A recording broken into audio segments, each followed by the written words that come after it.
Oh, Mr. Wilson. Come on down, Caleb Wilson. You'd make a great Tar Heel.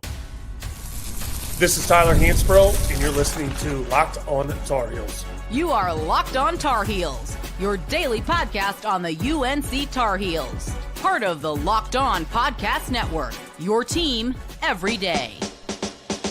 Hey there, what's up? It's Friday, January 17th, 2025. Welcome into the Locked On Tar Heels podcast, the only daily North Carolina show out there.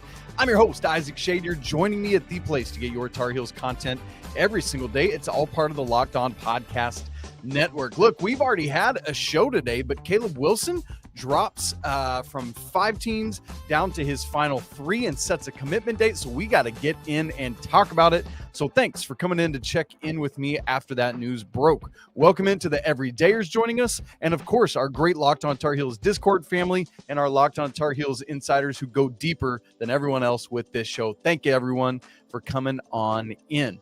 And that's what we're going to do. We're going to talk about Caleb Wilson's update. We're going to talk about ramifications, expectations. Got a couple questions actually in from the Locked On Tar Heels Discord chat. I'm going to keep monitoring that in case anything else comes in while we're going. And so that's where we're headed. And if we get any questions in the chat, we might even take a couple of those as well. So stick with me. Going to be a lot of fun here on a Friday. Hopefully some of you are kind of ignoring your work in the last couple hours. I guess we're down to the last hour of the work week. So welcome on in. All right, here we go. Caleb Wilson down to 3 schools. He was at 5. Carolina makes the cut, as you would expect. Caleb Wilson on Friday afternoon joined 247 Sports College Basketball Show to make this announcement. So the top 5 was North Carolina, along with Kentucky, Ohio State, Tennessee, and UCF. The teams that are out of the mix now are Central Florida and Tennessee, leaving Carolina, along with Big Blue Nation, Kentucky, and Ohio State. We're in this era. I guess it's wild to make an announcement about making an announcement, but such is the times, right? The more you can raise your profile and get people seeing things, then the better it is. So here we go. Also, I kind of joked with it in the cold open, but anytime I think of Caleb Wilson, I call him Mr. Wilson in my head. It makes me think of Dennis the Menace, that cute little blonde-headed kid flopping the marshmallow around in the movie and just, oh, Mr. Wilson, while he's riding his bike with the wagon behind it. And what's his name from Back to the Future is the bad guy, and he's all taped. Anyway, it's a whole thing. That's the voices I hear in my head. Welcome to the crazy brain of Isaac Shea. So Caleb Wilson is Carolina's lone remaining offer in the class of 2025. As of now, as things update, things change and more guys come in. But right now, he is the only remaining scholarship offer that the Carolina Tar Heels have out. Let's stick with 247 Sports. We'll use their rankings since it was their show that announced this today. There were only 4 of the top 10 players in the class of 2025 remaining that are uncommitted. Truthfully, 4 of their top 9. And so that's Caleb Wilson, along with Nate Ament, who Carolina had pursued for a time, Koa Pete, same thing there, and then Braden Burries. Those are the only 4 of the top 10 remaining. But in truth, basically everyone else in the class, in the top 100 of this class, has committed. You got to go all the way down to number 56 at 247's rankings before you find another uncommitted player. In fact, outside of the top 10, there were only 4 other uncommitted players in the top 100. All that to say, the pickings are slim. All that then to say, there's a lot of pressure to land Caleb Wilson in terms of getting one more elite player to bring in. And that's the kind of thing you got to do. You want to have a great core, a great nucleus returning, maybe get a couple spot transfers coming in, but you really want to land this high level elite, at least 1, maybe 2 players. So if Carolina is unable to get Wilson, if he commits to Kentucky or Ohio State, probably going to have to look in the international market or look in the transfer portal market for more help for next season. As a reminder, Carolina does have 2 players already committed in the 2025 class. Both of them are combo guards. You got 6'5" Isaiah Dennis, I almost said Isaiah Davis, Isaiah Dennis, who is 46th at 247 Sports, and then 6'3" combo guard Derek Dixon, who's widely regarded as one of the, if not the best shooter in the class. He's 50th at 247 Sports. So Caleb Wilson not only cut down to 3, but also, and perhaps more importantly, announced his commitment date. And we got less than a week to wait, you guys. He is committing next Thursday, January 23rd, and didn't announce the time or the place, but he did say, I'll be committing next Thursday. It'll be on a huge platform, and I'm excited for it. So no announcement of what that huge platform is, but it's a huge platform. So that could be back on 247, maybe on ESPN. Who knows? We'll find out when we get there. And so the real ones know that with Caleb Wilson's commitment next Thursday, that means I got to go on vacation. I got to go out of town. If you're a real one, if you're an OG with Locked on Tar Heels, you know the inside joke there and what that means. Also, side note, my birthday is next Saturday, January 25th. So, hey, Caleb Wilson, you know what would be a great appetizer for Isaac Shade turning 41? Be a Tar Heel. We'll take it. Now, in terms of these final 3 schools, again, down to Carolina, down to Kentucky, and down to Ohio State. Due respect to the Buckeyes and their first-year head coach, it really has felt for a long time like it is a race between these 2 blue bloods, North Carolina and Kentucky. On this 247 show today, he talked about all 3 of these remaining schools. I'm not going to read what he said about Ohio State, but about Kentucky, Caleb Wilson said, quote, Mark Pope is a great guy on and off the court. He coaches with energy. That is a fair statement. And they're having a great year this year. They're playing very good. Their system really fits a long 4 like me in the way that they play. And it's a blue blood. So that's one of the best fan bases and basketball cultures in the country. About the Tar Heels, he said, quote, Coach Davis is a great guy on and off the court also. North Carolina is a prestigious university. They have a great team, and I feel like I can go to that team, step up, and become the man at North Carolina. I definitely feel like it'd be a great opportunity. And catch this final statement that he made. We'll talk about this more in a minute. But he said, so I definitely feel like it'd be a great opportunity. With Elliot Cado possibly returning, that'd be a great guard to play with. Hello? We'll get to that one in just a second. Now, for a long time, we talked about Caleb Wilson's commitment the other day, and I said, honestly, it has really, really, really felt for quite some time now like Kentucky, like Lexington, Big Blue Nation was the landing spot, was where he's ultimately going to commit. Recently, though, in the past week, maybe 2, there have been some insiders, including 247 Sports' Travis Branham, that have switched tunes and he hasn't put in a crystal ball, but it's because he's kind of kept it to the VIP people to say, I'm actually switching and I'm saying North Carolina is the landing spot, is the pick for Caleb Wilson. Here's the truth of the matter. This could go either way. And I mean, honestly, you could pick Ohio State and just surprise us all. And wouldn't that be the wildest thing? Really, though, until he says or puts on a hat or whatever it's going to be next Thursday, I don't care how many insiders say Carolina. I don't care how many insiders say Kentucky. We all know that until he puts a hat on, and then, frankly, until he signs and comes to campus and is playing, I don't feel firm and good about it. When we talked about Caleb Wilson a couple weeks ago, I said, wouldn't it be crazy if he pulled an Ian Jackson? Remember, until the morning of Ian Jackson's commitment, we were almost convinced he was a Kentucky lean or a Kentucky commit. And then that day it was like, oh, you coming to Carolina, bro? And that's where all the news was headed. So that is really, really, really good stuff there. So got several more things I want to say. Just remind you about who Caleb Wilson is, his size, where he's playing, kind of his background. Also got, as I said, a couple questions from the Locked on Tar Heels Discord that I want to address. And that whole Elliot Cado thing. Yeah, we'll take that, please. And thank you very much. And we'll get to all that coming up in just a second. Right after I tell you about our good friends at Prize Picks. Prize Picks, by the way, is the place to get real money sports action. They've got over 10 million members and billions, with a B, billions in winnings. Prize Picks has changed the game when it comes to daily fantasy sports. So whether it's the playoffs or the regular season, Prize Picks has made it easier than ever to win big while enjoying all of the football action. And now it's playoff time. There's no better way to get in on that action than with Prize Picks. Here's how it works. So easy. I love this. You just see a stat line for a player and you pick more or you pick less. Do that on at least 2 players, and if your picks hit, you could win up to 1,000 times your cash. Yes, that's right. 1,000 times your money just by making a few simple picks. How about the national championship game for football coming up on Monday? OSU wide receiver Jeremiah Smith, his receiving yards is set at 80.5.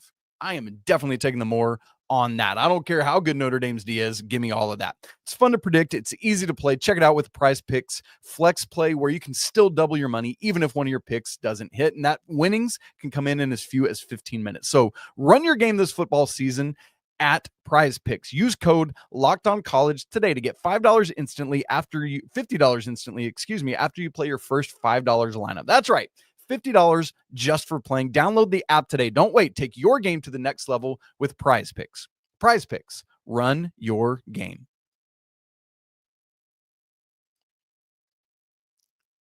All right, gang, let's talk a little bit more about Caleb Wilson. Got that interesting Elliot Cado statement that he made, and then a couple questions as well. So let me remind you just about who Wilson is, what position he plays, all that. He's a 6'9", 205-pound power forward. Right now at 247, he's ranked 8th, and he's a 5-star, obviously, in that class. He plays at Holy Innocents Episcopal School in Atlanta. That's my home, my stomping grounds. I love to see that. This summer, he won EYBL. He won Peach Jam, playing alongside, anybody remember? Cameron and Caden Boozer, the Boozer twins. They were part of Night Riders. And yes, those dudes, if you don't remember, are Carlos Boozer's sons. They are committed to Duke. I had said previously during the AJ DeBanza commitment, like, what a wild thing it would be if AJ DeBanza, who had played against the Boozer twins and against Night Riders in that Peach Jam final, what if he came to Carolina, carried on that rivalry in the Duke, North Carolina side of things? But this would be almost as wacky because Caleb Wilson and the Boozer twins are AAU teammates. They won that Peach Jam championship together. What if he came to Carolina and the Duke Carolina rivalry next year had the Boozer twins and Caleb Wilson, AAU teammates, playing against each other? I am all in on that possibility.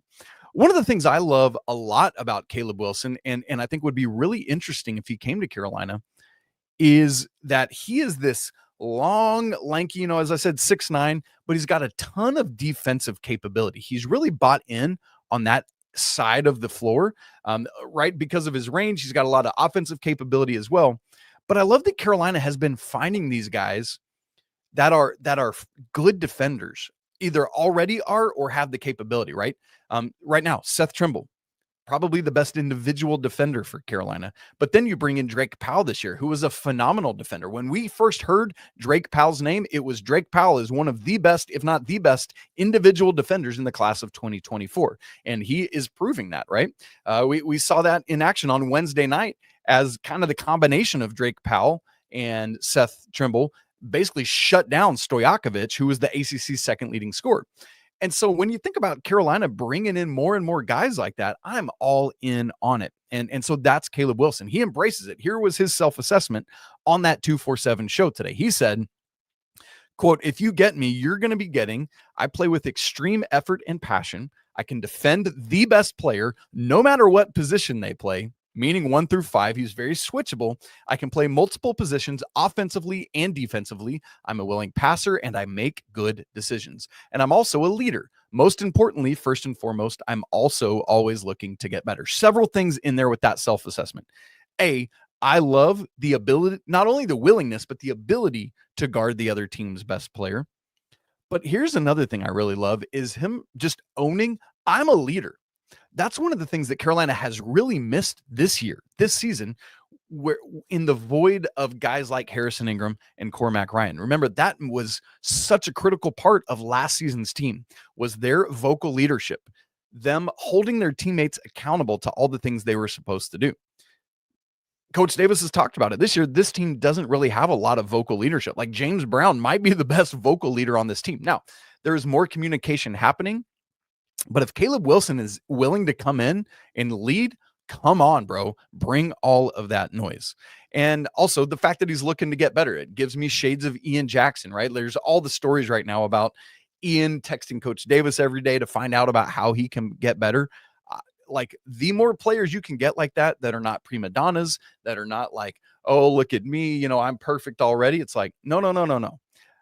With Ian Jackson, I know that I am a high level, willing and capable player. I'm an elite offensive player, but every day he's finding out, how can I get better? How can I be a better defender? Whatever it is, I want that for Caleb Wilson. All of this to say, because of the supply and demand of not many players left in the class of 2025, because of his range, his capability on both ends of the floor.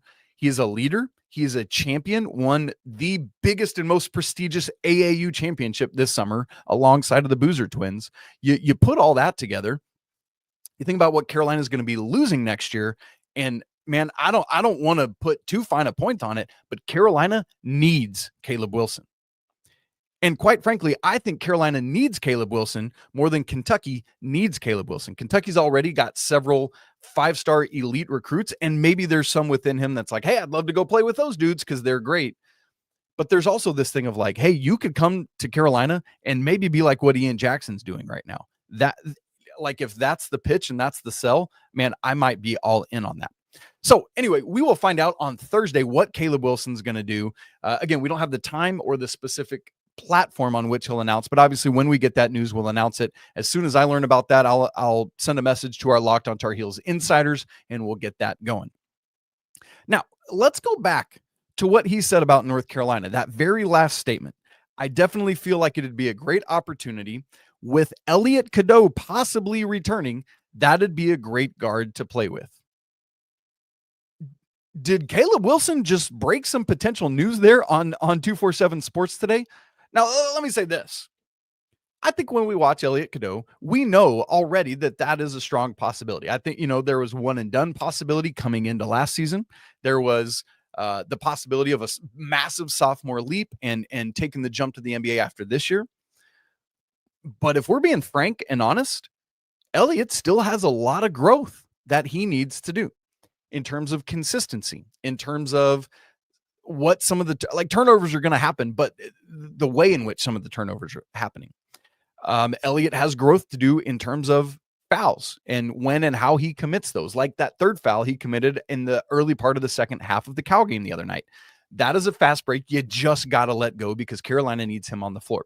All that and the shot, right? His shooting still clearly has a long way to go, regardless of what Coach Davis said ahead of this season. So all that to say, I think the keen observer would have already imagined, hey, there's a real scenario in which Elliot Cado comes back to school next year. That said, Caleb Wilson saying this on 247 Sports, I think makes it more of a reality than we're already thinking. Here's why I say that. You know that he's having conversations behind the scenes with these guys. It's kind of like Ian Jackson last year saying, man, obviously I'd love it if Elliot Cado goes to the NBA after year one, but I would love it if he came back and I got to play with him. That's not just out of thin air. He's having conversations with Elliot Cado. The same has got to be true of Caleb, right? We've got to imagine that he's having conversations behind the scenes to say, hey, Coach Davis, hey, players, if I come and I commit to North Carolina, who's going to be here with me? And I got to imagine Elliot has at the very least said, I'm not guaranteeing it, but there is a world in which I am back in a Tar Heel uniform, running the point guard position. Seth Trimble Jr., he could come back for his senior year. Jalen Washington could come back. You slot Caleb Wilson in at the 4 alongside some of that. You need another shooter. You need some more shooting. There's a lot of possibility there, right? So just keep all of those kind of things in mind. Now, we did have a couple questions on the Locked on Tar Heels Discord that I want to get to, one of which was from Will Hager. Will said, how would getting Caleb Wilson impact our portal recruiting at the 4 spot next offseason? I personally don't think it should dissuade or stop us from getting a portal 4, but I could see it doing so in order not to push Wilson away. This is a great question from Will. There's obviously a lot of variables and factors that go into something like that. For example, the assumption is that Drake Powell and Ian Jackson are both going to be gone. However, of the two, I think there is a higher likelihood if one of them is going to stick around, based on what we're seeing, it's Drake Powell. Now, Drake is high on NBA draft boards, and he could certainly go. But there's a world in which he comes back and, has been the starting 4 for Carolina right now. He could go to play the 3, which is a little bit more of a natural position for him.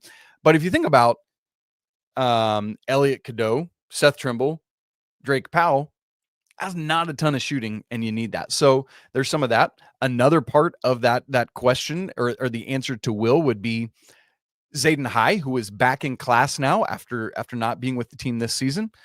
The expectation, until we hear differently, the plan that I've been told by inside sources very close to the situation is that Zayden's plan is to be back with the team next year. That's a factor at the 4 position or small ball 5. What about Cade Tyson, who will have another year of eligibility? He's a junior right now, and I know Cade has not panned out. But think about how often second-year transfers take a big leap. With a year fully in the system, could Cade Tyson really show up next year and be in a better shape to really help the Tar Heels? That's a strong possibility. And so you got to consider all those things. Obviously, Jalen Withers is out the door. He won't be back. He's got no more eligibility. But other guy, James Brown will be a sophomore. Will he stay? Will he transfer? So Ty Claude will be out. This is his last year of eligibility. So there's just a lot to factor in with those things. So I think it's certainly worth pursuing a 4. Carolina had possibilities to bring in someone like Andrei Stojakovic last year, who would have been a great 4. And so I think you look around and you at least want to get more depth. But I think if Caleb Wilson comes, you got to imagine he's going to be your 3 or 4. And so we'll see what happens there. One other question that I wanted to look at is from Harpoon on Discord. And he says, is Wilson at all capable of playing the 3? And the answer to that question, unfortunately, is it depends. It depends on the other personnel on the floor. It depends on scheme and what Coach Davis wants from that position. And so I think, yes, there is a world where he plays the 3. That shot's going to have to continue improving, as is true of everybody, if we're being honest, right? But I want to see more from him in that way. And so I would say, yes, he is capable of playing the 3, but I think we would probably more often see him at the 4, especially with what Carolina is going to typically have in this day and age in the backcourt, especially like if Elliott's back, if Seth's back, you add in both Derek Dixon and Isaiah Dennis, and who knows what else in the transfer portal. So I think we would see Wilson more often at the 4. But if Carolina goes big, let's say you got Zayden High at the 4 and Jalen Washington at the 5, why not have a jumbo lineup where you got a 6'9" 3? That is going to cause all sorts of problems for opponents. So you can mix and match some of that, and it would be really interesting to see there. All right. So guys, really interesting stuff here. Would absolutely love Caleb Wilson to be a Tar Heel. We will find out again next Thursday on January 23rd. So just a couple days to wait around, and we're going to find out what's happening there. Thank you so much for tuning in with me. We've had over 100 people here in this live chat. If you're watching live and in real time, thanks so much for being with us. It's been a pleasure. If you haven't subscribed to the show, make sure to do so right now so you don't miss a second when we go live like this. If you hit that bell notification, you'll just get a push notification from YouTube, and you can tap in live, and that'd be great. If you haven't subscribed to Locked On Tar Heels Insiders program, and that's a great way to go even deeper, where you get to have one-on-one conversations with me. That link is in the show notes. Get a free 2-week trial, then it's just $5 a month after that. A great way to help support our show. Locked On Tar Heels Discord, man, where we're chatting all the time. That one's free. That link is in the show notes as well. Hundreds and hundreds of Tar Heels fans in there hanging out and having great conversation. Tomorrow during the game, it's going to be going off the hook. All right, guys, it's always a great day to be a Tar Heel. We will talk again tomorrow after Carolina versus Stanford. We'll go live. Make sure you're with us for that. Have a great rest of your Friday. Can't wait to talk to you tomorrow. But until then, peace.